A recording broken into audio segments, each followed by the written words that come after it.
Hi everyone, hope you're doing well from wherever you're watching this channel, depending on your time zone. Now, in one of our latest video, of course yesterday, I had explained to you how William Samoei Ruto is bringing back Freddy Okengo Matiang'i back to his government, the former CS for Interior. We explained in depth, but the emerging issues as of now is that in as much William Ruto is bringing Freddy Matiang'i back to his government, the Trump charges are being dropped. One man, Miguna Miguna, is not happy. Miguna Miguna is too much angry with William Ruto, and according to Miguna Miguna, Matiang'i should not be forgiven, Matiang'i should not be taken in William Ruto's government. He has to face the full force of the law. And this is what he tweeted. If someone tortured and murdered innocent Kenyans, he must not be forgiven. When someone loses public resources meant for job creation, education, health, and infrastructure, he must never be forgiven. We must never reconcile with the enemy of the people. Miguna Miguna is addressing William Ruto directly. You are reconciling with Freddy Matiang'i, but Matiang'i is not worth to be reconciled with. Matiang'i is not worthy to be forgiven.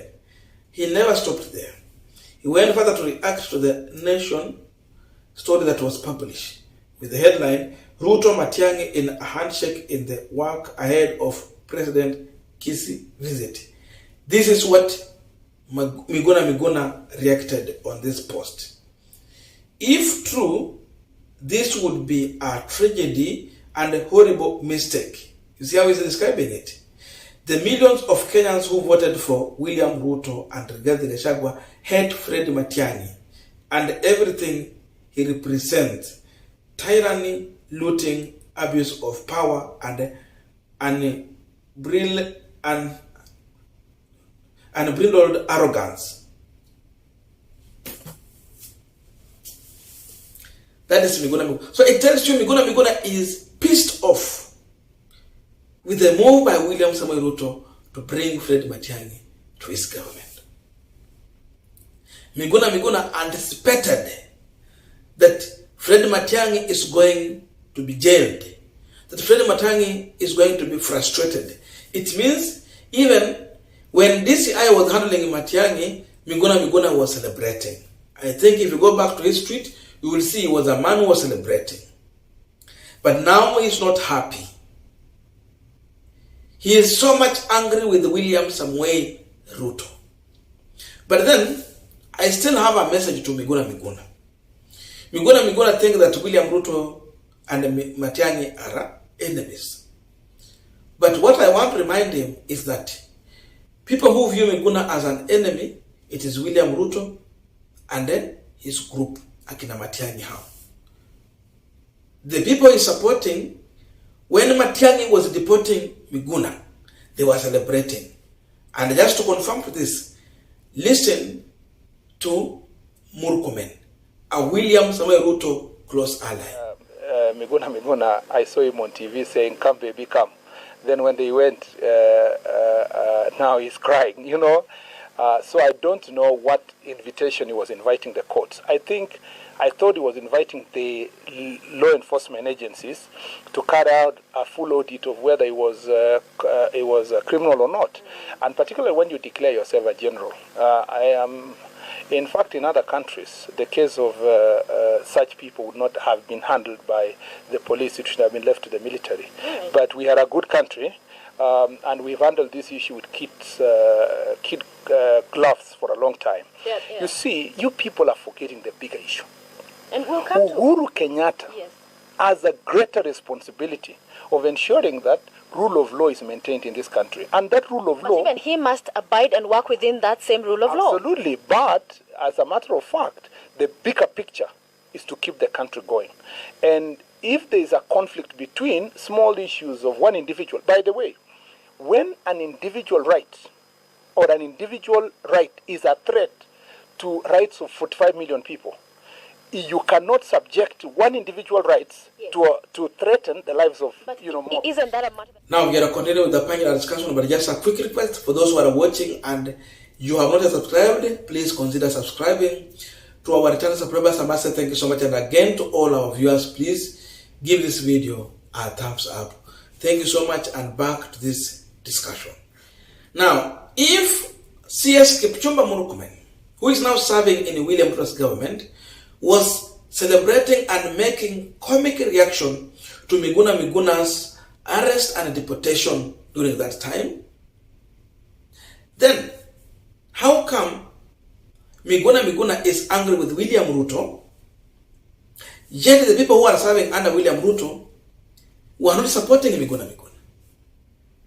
Miguna Miguna should know that he is not part of William Ruto's government to direct anything in this government. And if so, then William Ruto would have opted for Miguna and not Matiang'i. But Ruto is telling Miguna Miguna, I don't know you, I don't care about you, you are not part of my plan, the people I need is like Matiang'i. So Miguna should know that he is in the wrong camp. These people, all of them celebrated, including William Samuel Ruto. They celebrated Miguna Miguna's deportation. I am surprised that Miguna Miguna is surprised that William Ruto is embracing Matiang'i. Yet according to him, Matiang'i frustrated him. So according to Miguna, anyone who frustrated him and pushed for his deportation should be an enemy of William Ruto. And Ruto should not engage such people. And so Fred Matiang'i is on that list. Uhuru Kenyatta is on that list. But by default, is also adding Raila Odinga there. So before he put Uhuru and Matiang'i together, he should not forget that there is Murkomen and there was also William Ruto. So Miguna is sending a warning to William Samuel Ruto that stop bringing characters of Matiang'i and other people to your government. Matiang'i was breaking the law. Matiang'i never respected the court. That is true. And no one was even happy when Miguna Miguna was mistreated, especially those who are supporting the NASA side by that time. The truth is that if Miguna Miguna is looking for genuine friends, then those friends might be found in Azimio. Miguna is forcing himself to be in Kenya Kwanza, but seemingly this is an unwelcomed guest in Kenya Kwanza. He must know if he's not aware. He must be told the truth if he's not aware of the truth. Miguna, you don't have any friend in Kenya Kwanza. You are on your own. They were only using you during campaign. That it will be seen, William Ruto cares about humanity, and of course he wanted the votes from Nyanza region. Ruto was playing politics with you, but his focus was to get votes in Nyanza. And yes, we got some votes, of course. Sympathizers of Miguna Miguna, to some extent, voted for William Ruto. So Ruto got what he wanted. And then he helped you to come back. Forget anything from this government.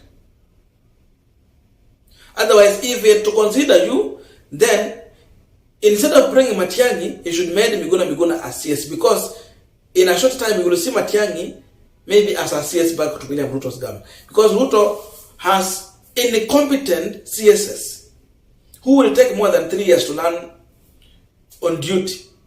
So we need someone like Matiang'i and the team to come and help. Miguna should ask himself, why is Ruto considering Matiang'i but not him? Even if he will not make Matiang'i a CS, he can make him a PS.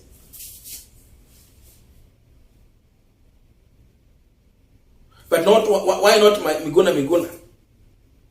Because Miguna is not a William Ruto's friend. And again, there is a lesson William Ruto maybe is learning. That's why he cannot bring Miguna closer to him. Number one, how did Miguna Miguna react to Raila Amolo Odinga? Miguna betrayed Raila Odinga by going further to fight him publicly and utter even some words and statements that are wrong, just to tarnish his name. So if you are with Raila Amolo Odinga and you betrayed him, then you are fighting him in public. What will stop you from fighting William Samoei Ruto in case you get on the way, in case you don't agree in one way or another? It means he will also come out and expose William Samoei Ruto. So Ruto is seeing Miguna Miguna as a threat. He don't see a leader in Miguna Miguna when he's considering to give people jobs. So Miguna will make noise in Kenya Kwanza, but no one will listen to him. No one is even considering him in Kenya Kwanza. The only way he could shine, it will be if he was in a Azimio. But you see, even the mainstream media has refused to associate themselves with Miguna Miguna. He should ask himself, why is even the mainstream media running away from him? They don't want him. Before he was the darling of the media. But now there's no any media house that would want to interview Miguna or even welcome him for a cup of tea. Because Miguna is ungovernable. So yes, he's making his noise. He's sending a message to William Ruto. But Ruto will not change. Ruto is going to work with Fred Matiang'i and not Miguna Miguna. So it means Miguna has little to bring on table, but Fred Matiang'i has too much to bring on table. A clear message from William Ruto to Miguna Miguna, and again another message from Miguna Miguna to William Samoei Ruto.